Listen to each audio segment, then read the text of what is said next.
On est aujourd'hui le mercredi 14 Tammuz, on est le 17 juillet. Et dans notre paracha Pinchas, on va étudier ensemble un secret inimaginable que nous révèle le Ari Akadosh. Comme on le sait, le Ari Akadosh peut être considéré sans exagération comme étant la racine, la source du dévoilement de tous les secrets de la Torah. Il est vrai que les secrets de la Torah ont déjà commencé à être dévoilés quelques siècles avant lui, avec le Zohar, avec Rabbi Shimon Bar Yochai, mais dans le Zohar lui-même, les choses sont encore tellement cachées, les codes sont encore tellement fermés, qu'il fallait quelqu'un qui nous apporte la clé, qui nous permette de commencer à ouvrir ces portes de béton, ces portes d'acier que personne ne pouvait véritablement ouvrir et franchir. Et le premier qui a reçu cette bénédiction, qui a reçu cette force absolument incroyable de pénétrer à l'intérieur du Zohar et de dévoiler, de commencer à dévoiler des choses que personne ne pouvait même imaginer qu'elle se trouvait cachée dans le Zohar, a été le Ari Akadosh, qui a vécu il y a à peu près 500 ans. Comme je l'ai souvent expliqué, il est lui-même, pas lui, mais d'origine, ses ascendants sont d'origine française, et il est lui-même né à Jérusalem, mais très vite, quand il était encore un bébé, si je ne me trompe pas, son père est mort, sa mère s'est retrouvée toute seule. Elle a dû donc partir avec ses enfants et le jeune Ari Akadosh en Égypte. C'est là-bas qu'il a grandi, chez son oncle, chez le frère de sa mère. Et les 2 dernières années de sa vie, il est mort très jeune, à l'âge de 38 ans. Et les 2 dernières années de sa vie, il a reçu un ordre divin de monter en Israël, d'aller à Tzfat, de rencontrer là-bas l'élève Rabbi Chaim Vital, qui allait recevoir et transmettre et écrire toute sa Torah. Et il est monté à Tzfat, il a rencontré Rabbi Chaim, et en 2 ans il lui a transmis tout ce qu'il savait, c'est-à-dire l'infini.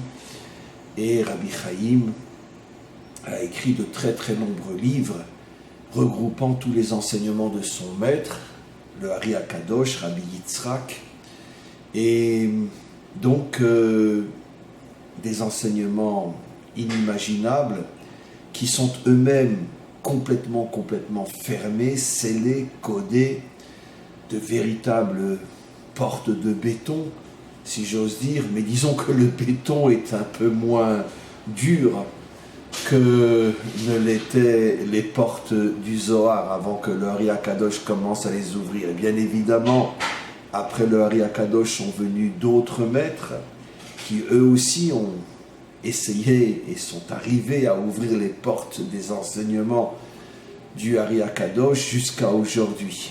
Le dernier qui arrivera à ouvrir complètement les portes de tous les secrets de la Torah, ceux du Ari Akadosh et ceux du Zohar, sera bientôt le Mashiach lui-même. Mais quoi qu'il en soit, je vais revenir donc à cet enseignement du Ari Akadosh dans notre paracha Pinchas. Il révèle quelque chose d'absolument bouleversant. Il révèle le nom du Mashiach. Il dit que dans le nom Pinchas est écrit par allusion le nom du Mashiach, et bien sûr il ne s'agit pas uniquement d'un dévoilement technique, mais d'un dévoilement profond qui va nous permettre de comprendre ce que sera le rôle essentiel du Mashiach. Il coupe le mot Pinchas en 2, et on verra bien sûr quel est le lien avec Pinchas. Il coupe le mot Pinchas en 2, et apparaissent 2 mots, pen, qui est la racine du mot panim, le visage, c'est-à-dire ce qui est extérieur, ce qui est visible, ce qui se voit, et le mot chas. Le mot chas, dit le Ari Akadosh, a pour valeur numérique 68, et 68, dit le Ari Akadosh, est la valeur numérique du mot chaim. Et il explique que le mot Pinchas fait allusion aux deux Messies, aux deux Meshichim. La première partie du nom, Pinchas, Panim, Pan, fait allusion au Mashiach ben Yosef. On va bien sûr expliquer pourquoi. Enfin, on va expliquer ce que le Hari Akadosh dit dans cette explication fabuleuse. Le mot visage fait allusion au Mashiach ben Yosef, qui précède, mais on va voir que c'est beaucoup plus profond que ça, qui précède le Mashiach ben David, le vrai Mashiach. Et le mot Chas fait allusion au nom du Mashiach ben David, le descendant de David. Chas 68, valeur numérique du mot Chaim. Et de là, le Hari Akadosh explique que le nom du Mashiach sera Chaim. Donc, un dévoilement absolument incroyable, d'autant plus que dans le Zohar lui-même, ainsi que dans le Talmud, le Zohar et le Talmud ont avancé, car on peut le lire jusqu'à aujourd'hui, différents noms possibles du Mashiach, mais jamais le nom Chaim avait été avancé. Bien qu'il y a des allusions que le Hari Akadosh lui-même ramène, des allusions dans les psaumes et ailleurs, qui montrent, je ne vais pas expliquer tout ce que le Hari Akadosh dit dans ce texte, parce que dans ce cas-là, il nous faudrait, je pense, un peu plus que l'infini pour faire le tour de tout ce que le Hari Akadosh dit. Je ne prends que l'essentiel. D'autres noms avaient été proposés, mais jamais celui de Chaim, comme le dit donc le Hari Akadosh. En vérité, juste une petite parenthèse, il n'y a bien sûr pas de contradiction. Pourquoi le Zohar n'a-t-il pas dit que le nom serait Chaim, ou le Talmud ne l'a pas dit? Pourquoi le Zohar et le Talmud avancent d'autres noms? Tout simplement parce qu'en vérité, comme on le sait, le nom c'est l'identité. Le nom, ce n'est pas quelque chose de technique. Je m'appelle Jean, je m'appelle Pierre, je m'appelle Shimon, ou je m'appelle Réhouven. Le nom, c'est bien sûr l'identité, c'est-à-dire le dévoilement de la fonction, de la mission réelle d'un homme. Et donc, quand le Zohar annonce certains noms, il fait bien sûr lui aussi allusion à certains aspects de la mission du Mashiach. De même, lorsque le Talmud lui-même propose certains noms, il fait lui-même allusion à la mission ou certaines missions du Mashiach. Mais le Hari Akadosh lui révèle à son niveau l'un des noms, et il ne parle que de ce nom-là, celui qui a pour valeur numérique 68, Chaim, et il l'associe dans le nom Pinchas au Mashiach ben Yosef, qui lui porte le nom visage. Alors, on va bien sûr expliquer. Quoi qu'il en soit, on a déjà une révélation absolument incroyable ici, que révèle le Hari Akadosh, et qui sera reprise aussi par un très très très très grand maître que tous ceux qui étudient la Torah connaissent, Rabbi Chaim ben Attar, qu'on appelait le Orach Chaim, qui vivait à l'époque du Baal Shem Tov, et qui était d'origine marocaine, et qui avait quitté le Maroc, qui s'était installé en Israël, à Jérusalem. On trouve jusqu'à aujourd'hui dans la vieille ville, l'ancienne synagogue, l'ancien centre d'études du Hari Akadosh, du Orach Chaim, qui a vécu bien après le Hari Akadosh. Et d'ailleurs, le Baal Shem Tov disait sur Rabbi Chaim, donc Ben Attar, que si le Mashiach devait se dévoiler dans leur époque, le Mashiach serait sans le moindre doute Rabbi Chaim ben Attar, qui portait lui aussi le nom de Chaim. Et il y a dans les enseignements du Orach Chaim un enseignement très très long dans lequel il s'étend énormément sur le Mashiach lui-même et sur sa fonction. Et tout d'un coup, à la fin de ce Mahamar, il termine par une phrase en disant « Ushmo » et son nom Chaim. Son nom est Chaim.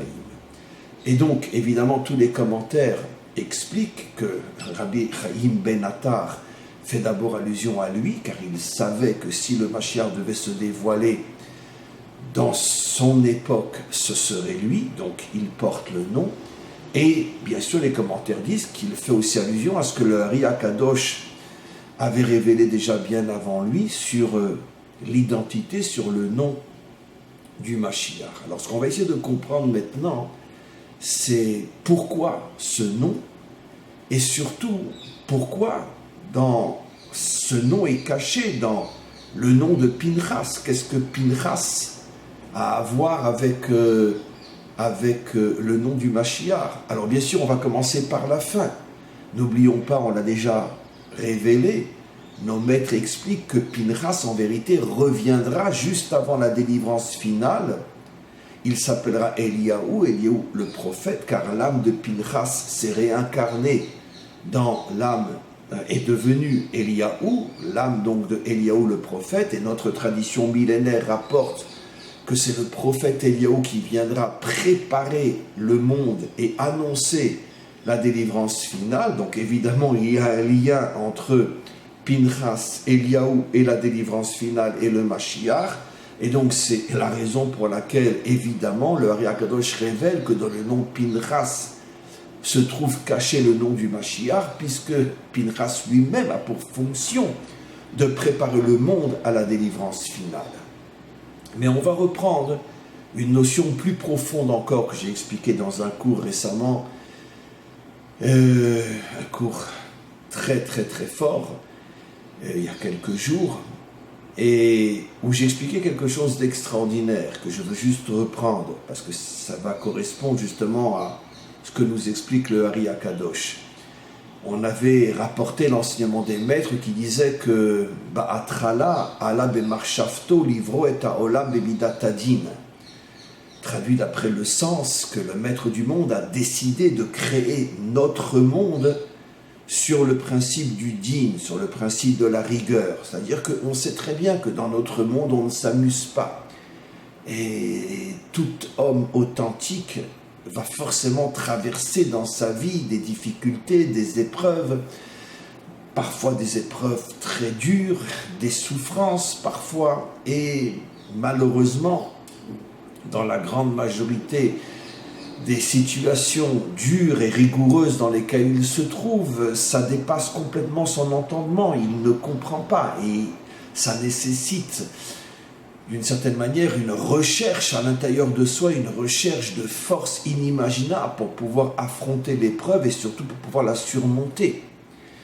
Et on avait expliqué que dans le mot din, tel que c'est rapporté donc dans cet enseignement, comme nos maîtres, encore une fois, disent que le monde a été créé selon le principe du din, selon le principe de la rigueur, le mot din a pour valeur numérique chaim.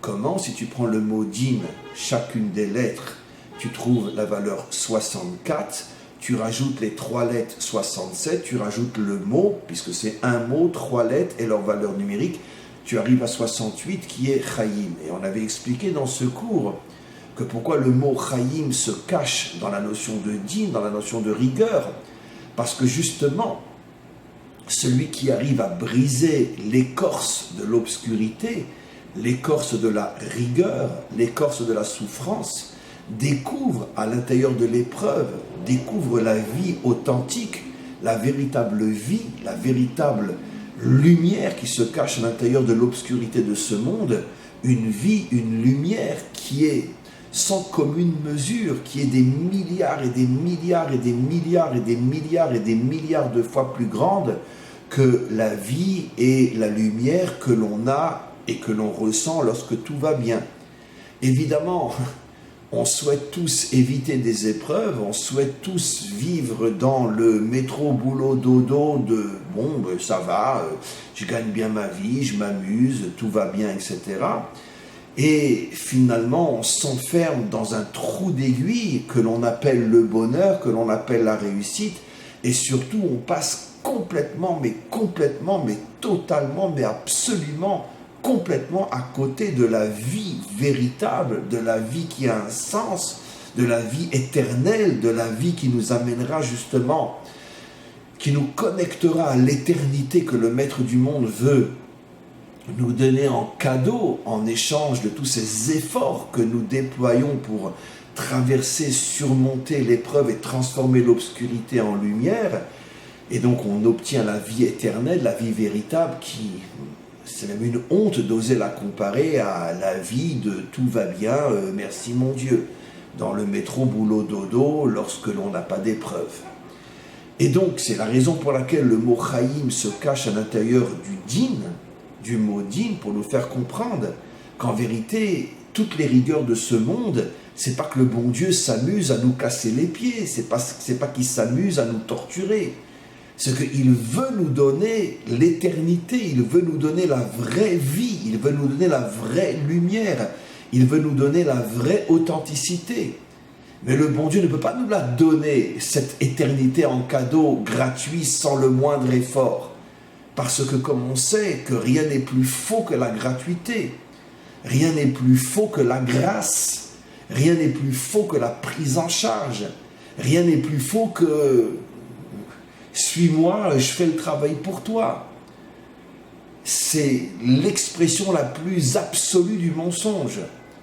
La Torah nous enseigne que chaque homme doit se prendre en main, que chaque homme doit s'assumer, que chacun doit prendre ses responsabilités et que personne ne peut me prendre en charge. Ni un homme, ni un saint, ni un juste, ni Dieu lui-même. Parce que c'est la destruction de l'authenticité humaine. Donc pour pouvoir mériter l'éternité, pour pouvoir être le réceptacle de ce cadeau incroyable que le Maître du monde veut nous donner, il faut que l'on puisse prouver que l'on est véritablement des hommes d'exception, des êtres exceptionnels.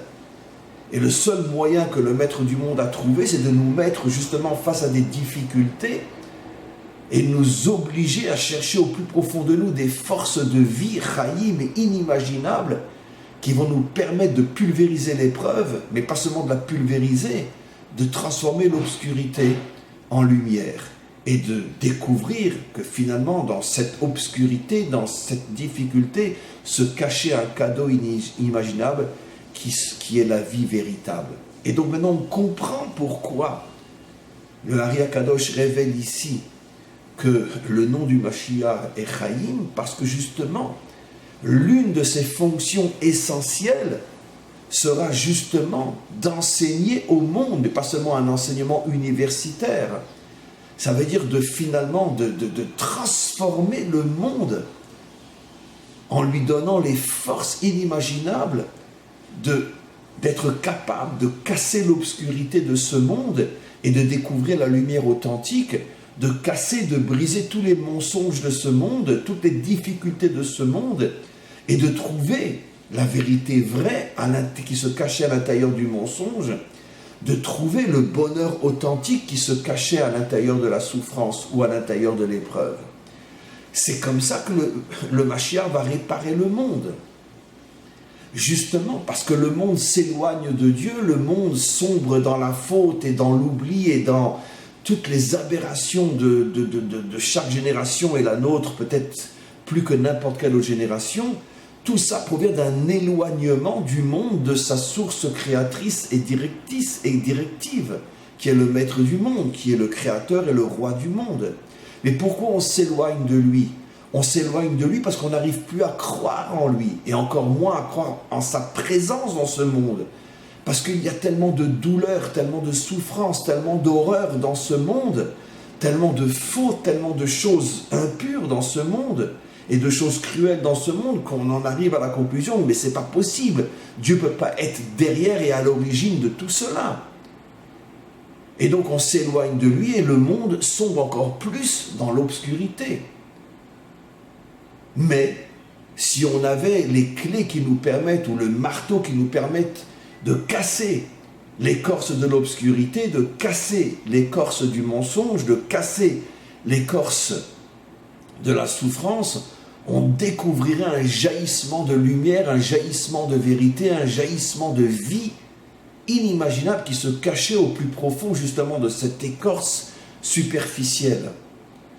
Et donc encore une fois, le mot Chaim ne veut pas dire la vie uniquement. Le mot Chaim veut dire la vie qui se cache précisément à l'intérieur de l'endroit où on ne peut même pas imaginer que là-bas se trouve justement la lumière véritable, la vie véritable.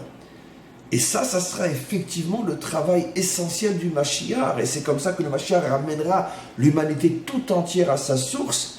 Et on comprend pourquoi il est dit qu'en ce jour, Dieu sera un et son nom sera un. Parce que tout le monde comprendra que Dieu avait toujours été présent dans ce monde. C'est nous qui ne voulions pas ou ne pouvions pas faire l'effort de casser l'apparence pour découvrir justement l'intériorité qui est la vie véritable. Alors maintenant, on comprend pourquoi aussi la première partie du nom fait allusion au Mashiach ben Yosef. Parce que comme on le sait, le Mashiach ben Yosef est la phase qui précède le Mashiach ben David, et c'est une phase que nos maîtres décrivent, ce qu'on appelle en hébreu Reshit Geulatenu, les débuts de notre délivrance, qui vont se faire justement à travers des épreuves inimaginables. C'est pour ça que nos maîtres nous disent que Yosef fait allusion à Midata Din, fait allusion à la rigueur.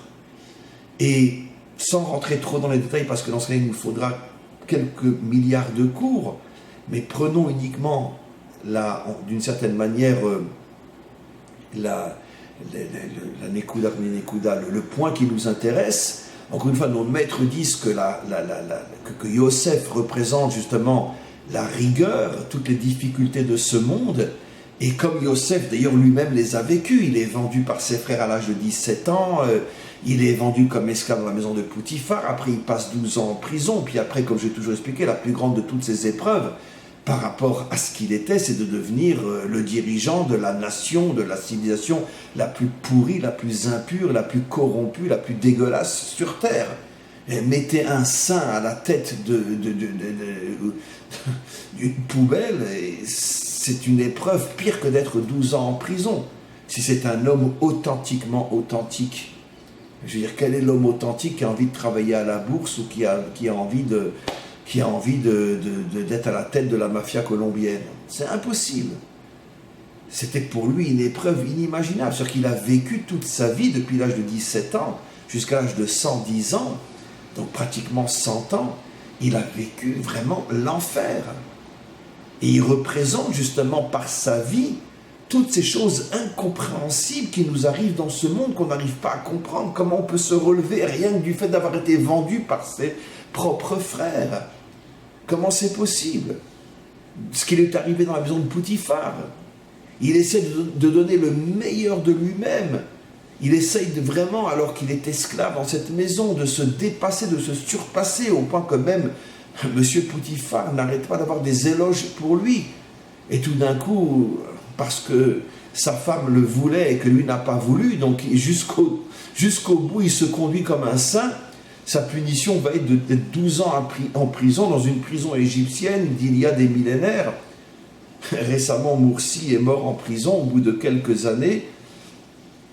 En 2019, dans une prison égyptienne, vous imaginez ce qu'est une prison égyptienne il y a 4000 ans. Il a passé 12 ans, Morsi n'a passé que quelques années avant de mourir, et en 2019, parce qu'on sait très bien que dans une prison égyptienne, dans toutes les prisons arabes et des pays arabes aujourd'hui, mieux vaut aller directement à Auschwitz. C'est pratiquement la même chose. Pratiquement la même chose. Imaginez-vous une prison en Égypte ou en Syrie aujourd'hui. Je ne sais pas si on a des mots pour essayer d'expliquer ce que ça peut être. Yosef passe 12 ans dans une prison égyptienne après avoir donné le meilleur de lui-même dans la maison de Poutifar et s'être comporté comme un saint. Comment voulez-vous qu'il pète pas un câble? Et non, il reste Yosef le juste, Yosef le juste. Donc Yosef incarne justement celui qui traverse toutes les horreurs de ce monde, mais qui reste fort. Et c'est pour ça que la période qui précède le dévoilement du Mashiach ben David, qui s'appelle Chaim, est la période du Mashiach ben Yosef, parce que les débuts de la délivrance vont se faire dans des souffrances inimaginables. Et c'est ce que on connaît mieux que aucune génération, puisque nous sommes la génération de la délivrance. Ça a commencé avec les pogroms, c'est passé par des vagues d'antisémitisme inimaginables. C'est bien sûr l'un des points culminants, Auschwitz et Treblinka, la Shoah, et puis après le retour d'Israël sur sa terre, et tout ce que l'on continue à vivre jusqu'à aujourd'hui, jusqu'à l'humiliation et la méchanceté sans fin et sans limite des pays occidentaux qui souhaitent tous notre disparition et qui font tout pour aider les terroristes assassins palestiniens et pour détruire l'État d'Israël. L'Europe a atteint des niveaux d'antisémitisme au niveau des dirigeants, je parle bien sûr, comme rarement dans l'histoire. Je pense qu'aujourd'hui, et bien que ça va paraître idiot ce que je dis, mais je ne me trompe jamais, l'antisémitisme des dirigeants européens a dépassé de loin celui d'Hitler. Et s'ils avaient les moyens de le concrétiser, je pense qu'ils seraient capables de faire pire que ce que Hitler a fait, bien évidemment. Donc on n'en est pas sorti de cette situation absurde, incompréhensible, insupportable. Mais qu'est-ce que vous nous voulez? Mais foutez-nous la paix. C'est exactement ce que Yosef a vécu. Mais pourquoi vous me vendez comme esclave, mes propres frères, ma chère Madame Poutiphar, mais qu'est-ce que je t'ai fait pour que tu me mettes 12 ans en prison? Et bon Dieu, qu'est-ce que je t'ai fait pour que tu me nommes dirigeant de la plus grande saloperie de l'histoire, qui est la civilisation égyptienne de l'époque? Mais qu'est-ce que je t'ai fait? 80 années, il doit diriger l'Égypte. Vous imaginez, comme disent nos maîtres, c'est pas de moi. Tous les jours, des milliers de filles lui tombaient dessus et le suppliaient de venir s'amuser avec elles. Car il était beau, il était grand, il était fort, il était intelligent. Sans compter toutes les complots, toutes les corruptions au niveau politique, au niveau financier, au niveau... Et c'est lui qui devait diriger tout ça et rester un saint, rester un homme juste, droit. Il n'a jamais fauté. Mais bon Dieu, mais qu'est-ce que tu veux de moi? Maintenant, on comprend pourquoi dans le mot Pinchas se cache le mot panim, qui fait allusion au Mashiach ben Yosef, et Chaim, qui fait allusion au Mashiach ben David. Pourquoi? Parce que tout le but justement de la délivrance avec le Mashiach ben David, c'est de dévoiler que dans toutes les épreuves et toutes les souffrances que nous traversons pendant la période de Mashiach ben Yosef, se cache en vérité la vie authentique, la vie éternelle, et que toutes ces difficultés du début de notre délivrance, plus encore que pendant tout notre exil, car comme on le sait, les plus grandes souffrances ont commencé précisément au moment où les Juifs ont commencé à revenir sur leur terre. C'est vrai, il y avait eu l'Inquisition avant, mais c'était plus ponctuel, tandis qu'il y a à peu près 200 ans, quand a commencé le retour des Juifs sur leur terre, il n'a pas cessé, il n'a fait qu'augmenter. Les souffrances, depuis 200 ans, n'ont cessé d'augmenter. Et jusqu'à aujourd'hui encore, car même si visiblement on ne voit pas le danger vraiment comme on pouvait le voir pendant la Shoah, on sait très bien que potentiellement notre peuple n'a jamais été autant en danger qu'aujourd'hui. Si une guerre est déclenchée aujourd'hui, à vision humaine, l'État d'Israël va disparaître en quelques minutes. Si une guerre mondiale qui regroupait tous les pays contre nous, la fameuse guerre de Gog et Magog.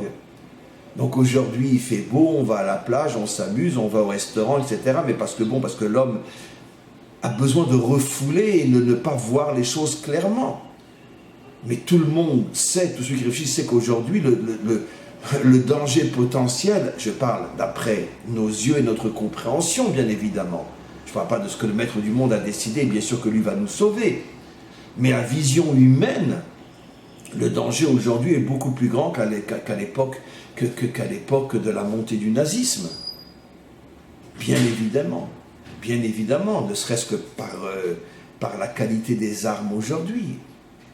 Rien que le Hezbollah a plus de 100 missiles. 100 missiles, c'est bien plus que ce qu'il n'en faut pour mettre toute l'économie du pays à genoux. Alors évidemment que nous aussi, on a des armes fabuleuses qui sont en avance sur la science-fiction. Très bien. C'est évident que si nous, on veut aussi, on appuie sur un bouton, il n'y a plus de Liban. Très bien. Mais un bouton contre un bouton, je veux dire, eux aussi sont capables avec un bouton de faire des dégâts inimaginables ici. C'est sans parler de l'Égypte, sans parler de la Syrie, sans parler surtout de l'Iran. Et sans parler du fait que si l'Europe s'y met aussi, ou si la Turquie s'y met aussi. Donc bref, j'ai rien dit, allez, que des conneries, j'arrête de parler. Mais quoi qu'il en soit, on est toujours dans cette période où visiblement tout semble aller très très mal, mais se cache à l'intérieur la délivrance finale, la vie authentique. Maintenant, on comprend pourquoi dans le mot Pinchas, le Mashiach ben Yosef, qui fait allusion donc à toute cette période du retour d'Israël sur sa terre, qui est une période de grandes souffrances et de grandes épreuves. Pourquoi cette période est décrite dans le mot Pinchas par le nom Panim? Parce que comme le visage, justement, le visage n'est pas du tout représentatif de l'homme. Tu vois quelqu'un qui peut avoir un visage d'ange et puis être en vérité un monstre. Tu peux avoir le contraire, quelqu'un qui a un visage fermé, sérieux, apparemment dur, et qui peut être un homme extrêmement bon à l'intérieur. Le visage n'est absolument pas le témoignage de ce qu'est l'être véritable. Et aujourd'hui, plus que jamais, aujourd'hui, on vit dans un monde où véritablement la vitrine est mensongère comme jamais elle ne l'a été. J'ai l'habitude de dire, avec ma longue expérience de mes contacts avec le monde, par mon travail, etc., qu'aujourd'hui, plus quelqu'un il a une tête d'ange et plus se cache à l'intérieur un démon, un véritable démon. Il a fallu que je le vive moi-même des dizaines de fois pour en arriver à cette conclusion. Et généralement, quand je rencontre un visage d'ange, tout de suite, je prépare mon revolver. J'ai très très peur. Parce qu'aujourd'hui, les monstres se cachent tous derrière des visages d'anges. Mais bon, peu importe. Quoi qu'il en soit, le visage n'est qu'une apparence. Et là, on comprend quel est le message que nous transmet le Ari Akadosh. Toute la période que nous traversons depuis le début de notre délivrance, qui semble être une période d'une cruauté, d'une absurdité et d'une injustice absolument incroyable, tout ça n'est que le visage de la délivrance, la partie extérieure.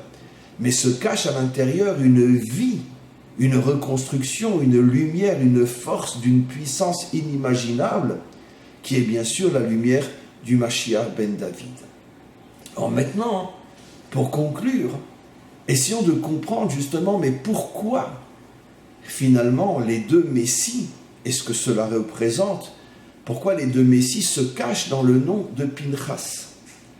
Alors à ce niveau-là aussi, on doit comprendre la chose suivante, parce que Pinchas justement est l'incarnation même de la différence qui existe entre l'extériorité et l'intériorité. Et j'explique. Pinchas voit donc un chef de tribu, Zimri, chef de la tribu de Shimon, une tribu très importante, qui aux yeux de tous commet un acte de débauche avec Cosbi, une princesse midianite, et comme on le sait, notre tradition rapporte qu'avant chaque rapport, la prostituée sortait une petite statue et disait aux Juifs, si tu me veux, tu te prosternes d'abord devant la statue. Ce qui veut dire qu'il y avait une double faute, une faute d'idolâtrie, une faute de débauche, qui sont, comme on va le voir tout de suite, les fautes les plus graves que l'on puisse commettre, et qui sont des fautes à ce point grave qu'elles détruisent complètement l'identité et finalement la vie de l'homme, s'il ne fait pas teshuva ou s'il n'est pas réparé et purifié comme on va le voir. On assiste dans notre paracha à quelque chose d'absolument incroyable. Durant toute la partie de l'histoire où Zimri est avec cette prostituée et faute donc doublement l'idolâtrie et la débauche, la Torah ne cite pas leur nom. Elle dit un homme d'Israël prit une fille de Midian, ils allèrent ensemble, on ne cite pas leur nom. Jusqu'au moment où Pinchas se lève, il prend une lance, il arrive jusqu'à eux, il les transperce.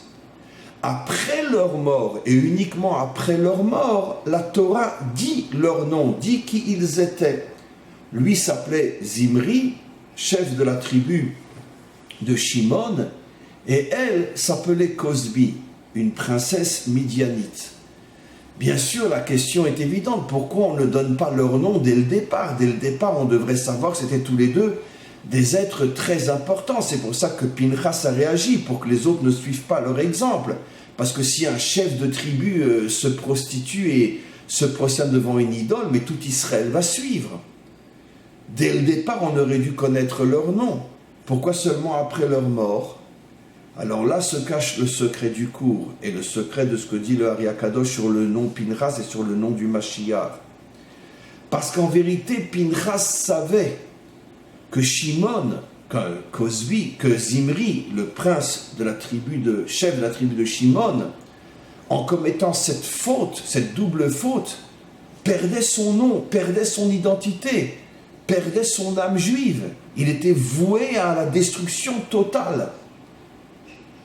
Et c'est la raison pour laquelle la Torah ne cite pas son nom tout le temps qu'il est vivant et qu'il est en train de fauter, pour bien nous faire comprendre qu'avec cette faute, il perd son nom, il perd son identité, il perd sa vie. Il n'existe plus. Comme une chose que l'on ne nomme pas par son nom, une pierre, on ne va pas lui donner un nom. La terre sur laquelle on marche, on ne va pas lui donner du nom. On ne va pas lui donner un nom particulier, parce que bon, elle n'a pas une fonction, une mission qui est celle de l'homme, qui a un nom, parce qu'il a réellement une identité propre, particulière, et une mission particulière.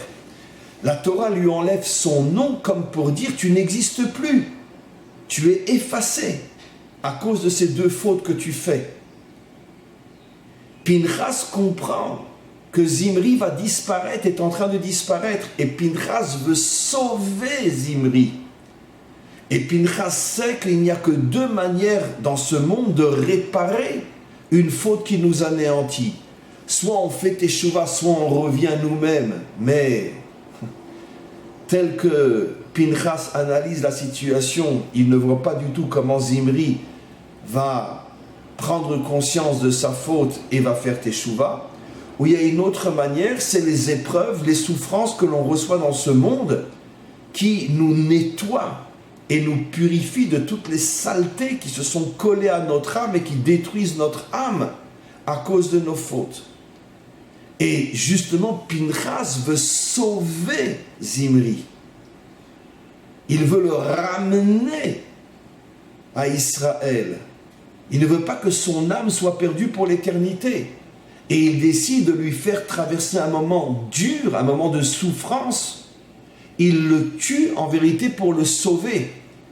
Il met fin à la vie de son corps pour redonner à son âme la vie, Chaim, éternelle. Et c'est la raison pour laquelle, après l'avoir tué, justement, la Torah lui redonne son nom. Comme pour dire, Pinchas, tu as sauvé Zimri. Il a à nouveau un nom, tu l'as sauvé. Il est à nouveau un juif qui porte le nom Zimri. Tu l'as rattaché à nouveau au peuple juif et à l'éternité de l'histoire d'Israël, au niveau et par rapport à son âme. Ce qui veut dire que dans cet acte de violence, de dureté, se cache en vérité une bonté inimaginable. Dans l'acte de le tuer se cache en vérité la volonté de le sauver pour l'éternité. Dans la rigueur, dans l'épreuve, se cache une bonté, une pitié infinie. C'est ça l'acte de Pinchas. Vous avez compris tout le cours.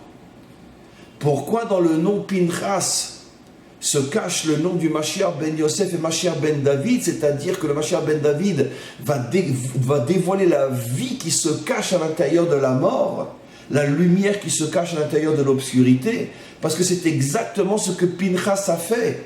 Il a utilisé un acte dur pour finalement habiller et envelopper un acte d'une bonté infinie, de redonner l'éternité à l'âme de Zimri qui est en train de se perdre. Voilà ce que nous apprenons de cette paracha. Un enseignement extraordinaire. Pour chacun d'entre nous, nous devons comprendre que dans chaque difficulté, dans chaque épreuve, se cache en vérité un cadeau infini qui est l'expression de la bonté la plus grande du Maître du monde. Mais simplement, il nous demande de prendre nos responsabilités, de nous prendre en main et de trouver la clé qui va ouvrir la porte de cette obscurité pour que nous puissions atteindre justement cette lumière infinie que le Maître du monde est en train de nous donner. Et c'est ça l'enseignement de cette paracha. Et c'est ce que le Mashiach fera au niveau de l'humanité tout entière. Qu'on ait, Be'ezrat Hashem, la force de pas seulement d'entendre et de comprendre ce cours, mais surtout, car c'est le but de tous les enseignements de la Torah, de le vivre, de le concrétiser, de le réaliser.